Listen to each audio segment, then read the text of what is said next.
بسم اللہ الرحمن الرحیم۔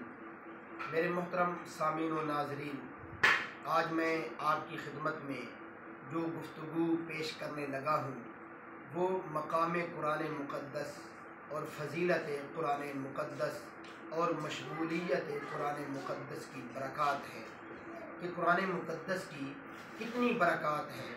کاش کہ میں، آپ، ہم سب، ہماری اولادیں قرآن مقدس سے لگاؤ رکھنے والی بن جائیں۔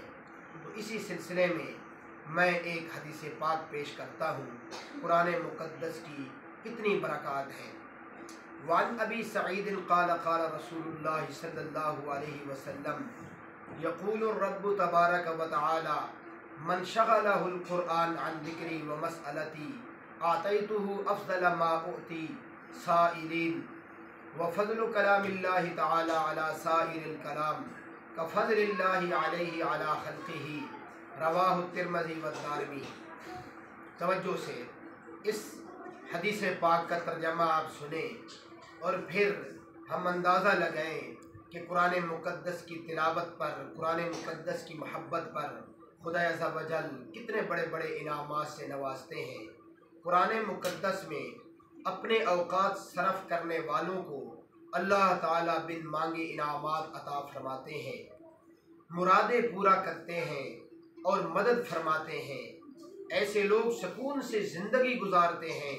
اور حضرت ابو سعید رضی اللہ تعالیٰ عنہ راوی ہیں کہ رسول اللہ صلی اللہ علیہ وسلم نے فرمایا، مرادیں پوری کرتے ہیں اور مدد فرماتے ہیں۔ اللہ بزرگ و برتر فرماتا ہے کہ جس شخص کو قرآن کریم میرے ذکر اور مجھ سے مانگنے سے باز رکھتا ہے تو میں اس کو اس چیز سے بہتر عطا کرتا ہوں جو مانگنے والوں کو دیتا ہوں، اور تمام کلاموں کے مقابلہ میں اللہ کی کلام کو وہی عظمت و بزرگی حاصل ہوگی جو اللہ رب العزت کو اس کی تمام مخلوقات پر بزرگی اور برتری حاصل ہے۔ لہذا قرآن کریم میں مشغول رہنے والے کو دوسری چیزوں میں مشغول رہنے والوں پر بھی اسی طرح برتری و بزرگی حاصل ہوتی ہے۔ تو میرے محترم سامعین و ناظرین، قرآن مقدس سے محبت کرنا، قرآن مقدس کو سیکھنا، قرآن مقدس کو پڑھنا۔ ایک بندہ ایسا ہے جس نے قرآن مقدس نہیں پڑھا ہوا، اس نے قاعدہ ہی نہیں پڑھا ہوا، لیکن پھر بھی اگر وہ محبت کرے اور قاعدہ کا ایک ایک حرف سیکھنا شروع کر دے تو اللہ جل شانہ اسی بھی ایسی ہی قرآن مقدس کے انعامات، قرآن مقدس کی سعادات سے مالا مال فرمائیں گے۔